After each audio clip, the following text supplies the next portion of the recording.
Welcome back to the deep dive. We're here again, taking a whole stack of sources, really digging in, stripping out all the noise, to give you the essential knowledge you need fast, but also, thoroughly. Today we're focusing on something pretty fundamental, I think, for everyone. It's about how you structure, how you define, and maybe most importantly, how you actually achieve your personal ambitions. Right. And we know you, our listener, are often looking for clarity on things like motivation, resilience, and even just the right words, the language you need to talk about and, well, achieve personal success. And this is, it's a bit of a unique deep dive today, actually, because the main source material we're looking at is, on the surface, deceptively simple. Okay. Yeah, it's a transcript. It's from a conversation that was originally designed, believe it or not, to teach basic English vocabulary, specifically around this topic of dreams and goals. Ah, interesting. So simple language as the starting point. Yeah. Exactly. But what we found tucked away inside that simple language were some really profound universal truths, ideas about human motivation, about how we actually get things done that apply to everyone. Okay, let's unpack this then. So our mission today isn't just about learning the vocabulary words themselves. I mean, the words, like you said, they're pretty straightforward. Right. The real mission is to understand the kind of powerful, psychological, maybe even strategic framework that's sort of embedded within those simple terms. This dive is really about decoding the mental architecture of ambition. Yep. How do you move from just sort of vaguely wanting something to taking measurable action? Yeah, exactly. Absolutely. And what's quite amazing about this source is how it manages to capture the full spectrum of human ambition. How so? Well, it talks about really grand visions, like someone literally dreaming of traveling to space. Yeah. Huge. Wow. Okay. Yeah. Big picture. Massive picture. But then it immediately contrasts that with something incredibly practical and specific, like setting a clear goal to learn just 10 new English words this week. 10 words, right. So from space travel down to vocabulary flashcards. Exactly. And doing that, it immediately shows that these principles of success, they're scalable. They apply whether your aspiration is, interstellar or just improving your language skills week by week. So it doesn't really matter if you're trying to launch a global business, or maybe you just want to finally master, I don't know, knitting, or even just break a bad habit like biting your nails. Right. The underlying process is how you define what you want, how you plan to get it. They're fundamentally the same. They seem to follow these basic rules laid out in this simple conversation. Precisely. So by taking the time today to really dissect these core terms, these words and the strategies they represent, you, the listener, you're going to gain more than just definitions. You'll get, hopefully, a kind of practical blueprint. It should help you clearly see the difference between these concepts, internalize the language of motivation, and apply the actual steps you need for success. And all of this is distilled from this very accessible, very simple starting material. Okay, I'm ready. Let's start at the beginning then. With that big, expansive, maybe slightly fuzzy spark that gets everything going, the dream. According to the source, what exactly is this ultimate destination? Well, the definition they provide is great because it's so clear and broad. A dream is something you really want to do or become in the future. Okay, do or become. So it's about action and identity. Exactly. That's crucial. It speaks to who you want to be, your future state of being. It's that ultimate destination, the thing that provides the emotional fuel, the why. The why, yeah. And the sources gave us some really nice personal examples from the hosts in that original conversation. One was wanting a really simple, peaceful life, living near the ocean, working online. Right. That sort of image of tranquility. Exactly. That dream is defined by, peace, maybe geographic freedom, independence. It's a very internalized personal vision. And then, the contrast, the other example, I think it was Liam's aspiration, was to open his own coffee shop. Right. A very different vibe. Totally different. A place defined by community, connection, social interaction. That's aspirational too, but in a much more external social way. Wanting to create a specific kind of space, a warm space for other people. Yeah, and what's fascinating there is that both of those dreams, one quite solitary and peaceful, the other more bustling and communal, they're equally valid as that ultimate destination, that why. Absolutely. They both provide that essential aspirational pull. But here's where we hit the kind of the fundamental psychological challenge, isn't it? A dream, by its very nature, it's often a bit amorphous. It feels far away. And let's be honest, it can feel intimidatingly large. Yeah, definitely. Too big sometimes. Exactly. And the source material, maybe without even explicitly saying it, Yeah. It forces us to separate the two functions of ambition. The dream gives you the inspiration, right? The emotional vision. Mm-hmm. But if you try to manage your day-to-day life using that dream as your instruction manual, well, you're probably going to fail. The gap between here and there is just too wide. Right. You can't navigate by a distant star alone. You need a map for the terrain right in front of you. That's a great analogy. Yeah. And that's precisely where the conversation in the source immediately pivots. Yeah. It makes this crucial distinction between that big, beautiful, maybe distant dream and the concept of a goal. Okay. So if the dream is the destination, the why, what's the goal? The goal is defined as the specific actions or, and this phrase is key, the steps you take to reach that dream. Steps. Okay. Yes. Something Okay. tangible, something that you can measure, something you can actually sit down and plan and work towards, like right now. So the goal is the practical route, the itinerary, you said. Exactly. It's the map for the terrain right in front of you. Yeah. But okay, how does the source help us differentiate between just, doing stuff, taking action, and taking an effective step? Because, people do things all the time, but they don't always feel like they're actually getting closer to the dream. They feel busy, maybe, but not productive towards that big thing. That's a really critical distinction. Yeah. And the source emphasizes it, I think, through the language of commitment, of decision. An effective goal isn't just an action, it's something you've decided upon. Okay. And this brings us right to this action phrase the sources really highlight. Set a goal. Set a goal. Yeah. And the meaning given is simply to decide what you want to achieve. To decide. So setting a goal is an act of decision-making. It's a commitment to a specific outcome, maybe within a specific time frame. Precisely. It transforms that vague, maybe wishful thinking of the dream into a manageable unit of work. It takes the fuzziness out. So if the dream is opening that coffee shop, Right. the goal isn't just vaguely save money. No, exactly. A goal in this framework would be something like, I will save $500 towards the startup fund this month. And maybe even more specific, by tracking every single purchase I make in this spreadsheet. Okay, very specific, measurable. Or maybe I will complete the first draft of the market analysis chapter of my business plan by next Tuesday. It's measurable, it feels closer, it's achievable in the short term, and it demands immediate executive function. You have to do something concrete. And we see that transformation, don't we? From just wishing to actual concrete action in the example they gave. I set a goal to study English every day. Perfect example. That simple statement, I set a goal, it immediately provides structure, it encourages forming a habit, it even builds in a level of accountability, even if just to yourself. It really highlights that the most effective goals, maybe, are the ones that are specific and, crucially, easily integrated into your immediate routine, something you can do today or tomorrow. Absolutely. When you set that goal, you consciously move the whole concept of success from this vague, maybe decade-long wish into a daily or weekly practice.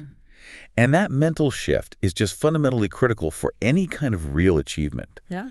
Because it separates the, let's say, the emotional vision of the dream The why. from the cold, hard, sometimes boring daily work required by the goal. The how. Exactly. You were deciding what specific steps you're going to take now, not just hoping the dream magically happens. Okay. So we've established the dream as the inspiring destination, the why, and the goal as the practical route, the how, broken down into specific, decided upon steps. Right. But now we have to tackle that that almost inevitable psychological hurdle, the thing that stops most people in their tracks, the problem of overwhelm. Yeah.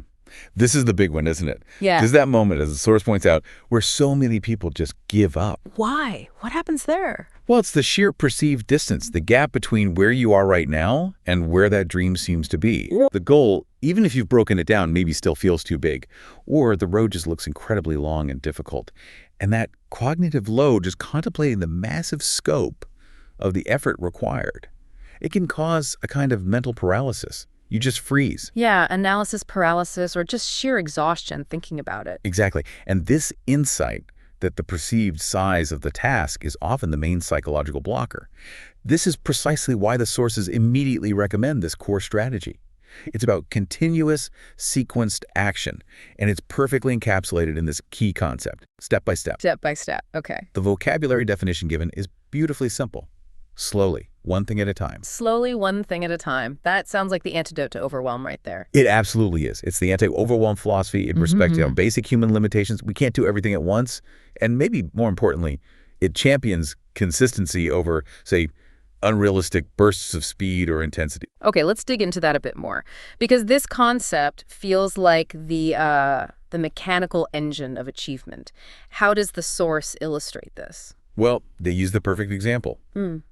Learning English. Right. You simply cannot know all the words in the dictionary in one day.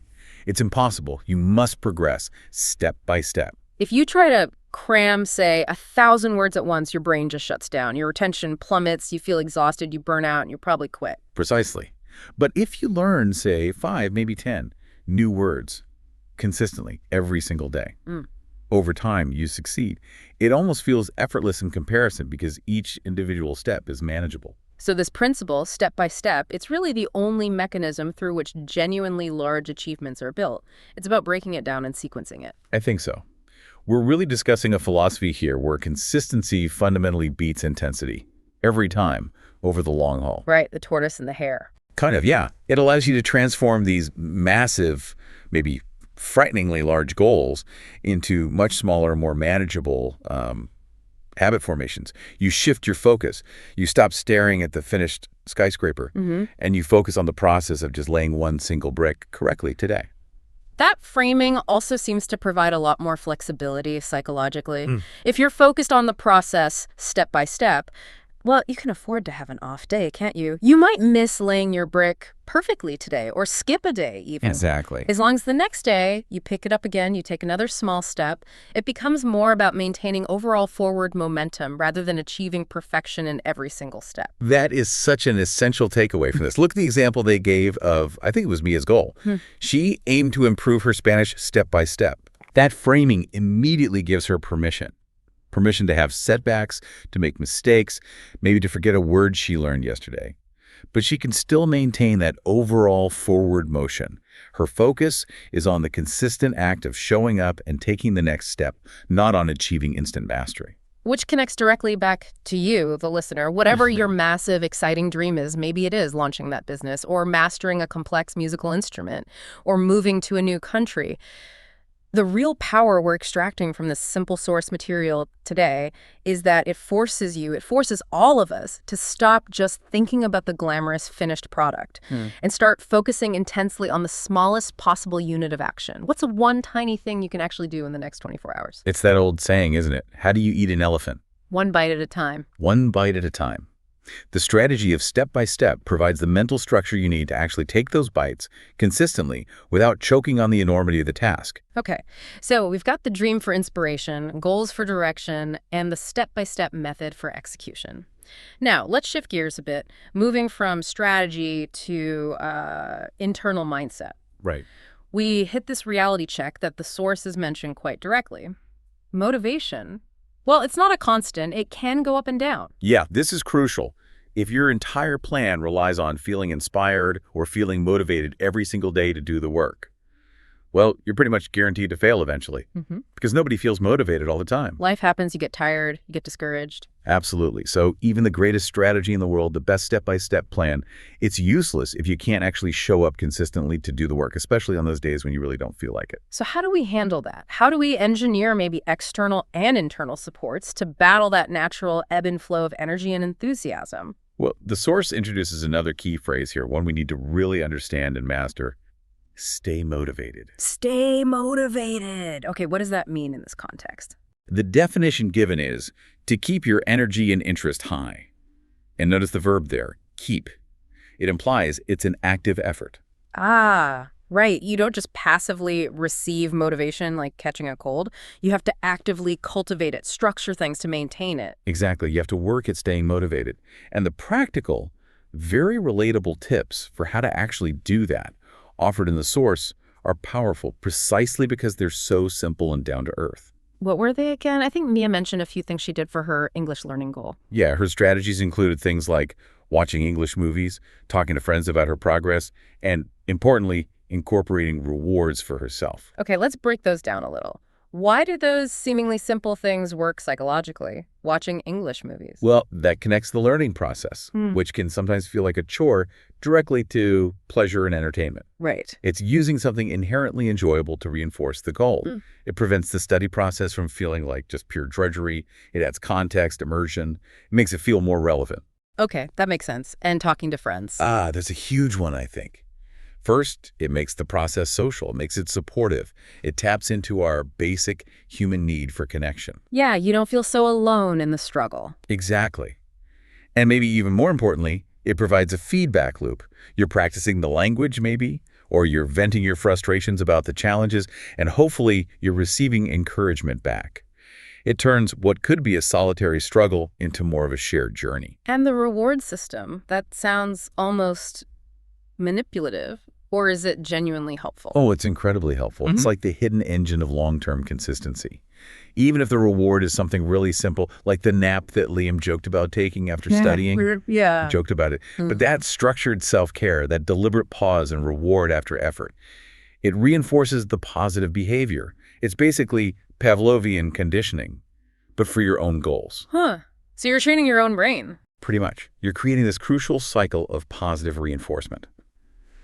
If you successfully complete a difficult step, a challenging goal for the day, and you immediately, deliberately reward yourself, even with something small like a break, a cup of tea, watching a short video, you train your brain to associate the effort with a subsequent release of pleasure or relief. And this starts to move goal pursuit away from feeling like a form of internal punishment. I must do this hard thing, towards a more proactive, positive cycle. I work hard, I achieve something, I reward myself, and therefore I feel good, which makes me more likely to repeat the hard work tomorrow. This mechanism can sustain your effort far, far longer than that initial burst of excitement ever could. That's really insightful. Okay, so building on that idea of external support and reinforcement, let's look at another fascinating psychological tool that the source mentioned. The simple act of communicating your ambition, telling people about it. Yes.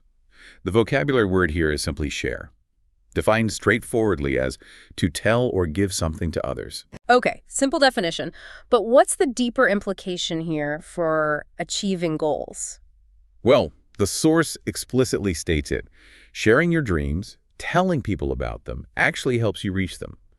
And the reason given is because you start to believe in it more. Interesting. So just saying it out loud makes it more real to yourself. Exactly. When you articulate your ambition to another person, it undergoes a kind of transformation. It shifts from being just this tentative internal wish or thought into an external verbalized commitment. It's like that concept of commitment bias or consistency principle in psychology, isn't it? Once you say something out loud, especially publicly. Precisely. Saying, hey, everyone, I'm going to learn conversational English this year, is a surprisingly powerful statement. Once you verbalize it like that, you've effectively created a kind of social contract, even if informal. Right. It increases your accountability because now other people know about your ambition. They might ask you about it. Yes. And crucially, as the source suggests, it fundamentally solidifies your internal belief in your own capacity to actually achieve it. It makes the dream feel less like a fantasy and more like an undeniable real project you're working on. Okay, so sharing boosts belief and accountability. That naturally leads us, though, to the final piece of this mindset puzzle: resilience. What happens when things don't go according to plan? When you stumble? Right. And the source addresses this head on through the lens of failure. It uses that very relatable anecdote, again, from Liam about failing his first English test back in school. Yeah, I remember that feeling, that immediate gut punch of failure. And the immediate desire he felt, which is so common, was just to give up. To just say, okay, clearly I'm no good at this, I quit. But he didn't quit. And that near surrender moment led directly to what might be the most critical phrase for any kind of long-term growth or achievement. Which is? Learn from failure. Yes. Defined simply as to take lessons from mistakes. But the key is how the source encourages us to see this not just as, some feel-good, optimistic slogan. Right, failure is a stepping stone, blah, blah, blah. Yeah, not just that. Yeah. But to see it as a practical methodology. How do you actually do that? Okay, how? It seems the source implicitly reframes failure entirely. It's not an indictment of your ability or your worth. It's simply data collection. Data collection, interesting way to put it. Yeah. When you fail, when you miss a goal, you haven't proven you're incapable. You have simply collected necessary, valuable input on what specific methods or approaches do not work for you in this context. So the failure tells you something useful. Exactly. The source explicitly says failure is not the end. It is simply a lesson. That is a pretty radical shift in perspective for a lot of people, myself included sometimes.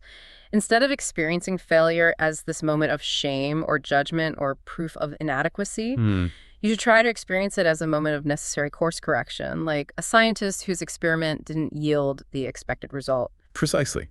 You analyze why. Why was the goal missed? Was the goal too big? Was the time frame unrealistic? Was my preparation inadequate? Did I use the wrong strategy? You analyze the data. The failure data. Yeah, the failure data. You adjust your strategy, maybe breaking the goal down into even smaller steps, maybe trying a different learning technique, maybe allocating more time, and then, crucially, you try again. And that willingness to try again, to incorporate the lesson learned from the failure data into your adjusted approach, that is the essence of resilience. Exactly. Liam deciding to try again after bombing that first test is the perfect illustration. If you never take action, sure, you can't fail. But you absolutely guarantee you won't succeed either. Right. The goal isn't to avoid failure at all costs. The goal is to maximize learning through consistent, small-scale action, knowing that some of those actions inevitably won't work out as planned. But each one teaches you something. Okay, that makes a lot of sense. So resilience isn't about being invincible. It's about being adaptable and learning quickly from setbacks. I think that's exactly right. Now, as we, move through life, things change. We change. Our experiences shape us. So it seems only natural that our ambitions, our dreams and goals aren't going to stay static forever. Absolutely. And the source material validates this perfectly. It acknowledges this dynamic nature of ambition with that very simple but important vocabulary word, change, meaning simply to become different. And why is that validation important? Well, it's crucial because many people feel a sense of, failure or maybe guilt if the goals or dreams they set for themselves 5 or 10 years ago just don't resonate anymore. They don't feel exciting or relevant to who they are today. Yeah, like I should still want that thing I wanted when I was 20. Exactly. And the sources gently confirm that this evolution, this change, it's not a sign of weakness or inconsistency. It's actually a natural, healthy reflection of personal growth. Goals change as people grow older because, people change. Our values shift, our circumstances change, we learn more about ourselves and the world. And the anecdotes they used illustrated this really beautifully, didn't they? That evolution. They did. Liam's childhood dream was the absolute classic, wasn't it? No. Wanting to be a superhero. Right. Flying around, saving people. An aspiration defined by power, impact, maybe helping others. Yes. But then, as an adult, how did that evolve? His current goal, or dream, was related to helping people learn English. A form of communication, empowerment, connection. And he actually called that his real superpower. That's brilliant. So the underlying value or the essence of the dream, wanting to help people, make an impact, maybe wield a form of power that remained constant. But the method of achieving it, the specific goal, matured. It became practical, grounded in his adult skills and interests. Yeah, exactly. And that's incredibly instructive for you, the listener. Your goals are not these fixed, concrete destinations set in stone when you're young.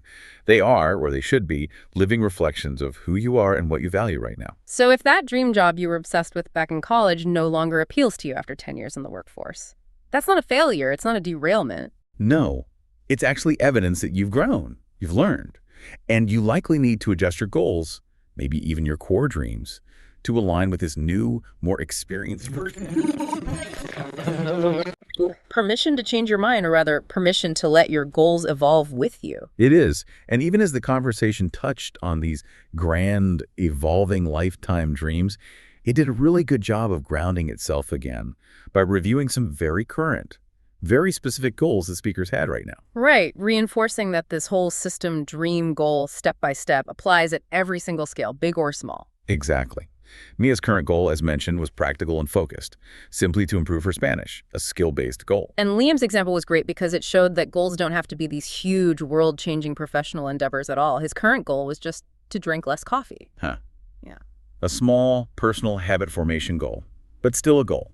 Absolutely. The source uses this to remind us, I think, that the discipline of defining what you want and setting a goal to get there applies just as much to managing your own personal habits and well-being as it does to climbing the career ladder or achieving artistic mastery. In every single case, Whether the goal feels massive or tiny, it represents a conscious step you're deciding to take to change your life or some aspect of it for the better. And the structure of the source material itself, moving from that big, inspiring vision of the dream and then immediately breaking it down into these small, manageable, repeatable actions or goals. That really feels like the central practical takeaway here. I agree. That sequence is key. Dream big, then plan small. Okay, so let's try to bring this all together now. Let's synthesize how these 5 core concepts we've unpacked, dream, goal, step by step, stay motivated, learn from failure, how they function together, not just as definitions, but as a kind of comprehensive system for intentional success, using the simple language from the source. Okay, let's map it out. We have to start with the emotional engine, right? The ultimate destination. That's the dream. Its utility, its job is providing that deep underlying emotional motivation. The direction, the why. Right, the fuel. Then we need the strategic roadmap. That's the goal. Its utility is to separate that emotional why from the practical how. It does this by providing specific, measurable, immediate tasks that actually demand our attention and executive function now. And then comes the actual mechanical process for overcoming inertia and overwhelm. That's step by step. Its utility is all about ensuring consistent momentum. It achieves this by making the necessary tasks small enough to be repeatable, not intimidating, and therefore preventing that paralysis of feeling overwhelmed. Okay. Engine, map, process. What about managing ourselves through it? That's where Stay Motivated comes in. Its utility is as a self-management tool. It's about actively cultivating external support systems and internal positive reinforcement, maybe through deliberate rewards, to ensure we maintain long-term consistency even when our natural energy or enthusiasm dips. Exactly. And finally, we need the essential perspective, the mindset required for enduring the whole messy process. That's learn from failure. Its utility is fundamentally reframing mistakes, seeing them not as judgments, but as necessary data points for course correction. This maintains resilience and ensures that every setback, every failure, ultimately contributes to forward progress. Dream, goal, step by step, stay motivated, learn from failure.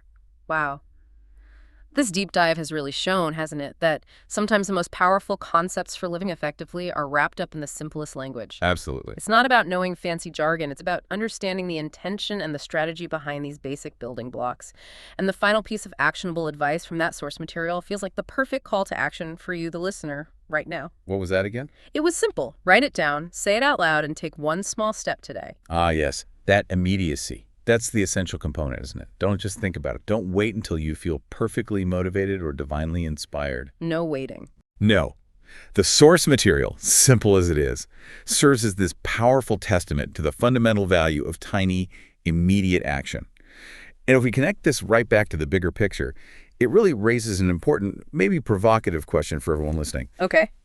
If you currently feel paralyzed, maybe overwhelmed by the sheer magnitude of your ultimate ambition, your big dream, what is the single smallest, most practical, least intimidating step that you can define, commit to, and actually execute today, maybe even right after listening to this, to move just 1 inch closer towards it? So if your dream is, I don't know, writing a novel, maybe your step today isn't write chapter 1. Maybe it's just open a new document and write the title. Exactly. Or spend 5 minutes brainstorming character names. If your dream is fluency in a language, maybe your step today isn't master the subjunctive mood. Maybe it's just review 1 verb conjugation you learned last week. Find the absolute smallest unit of progress. Yes.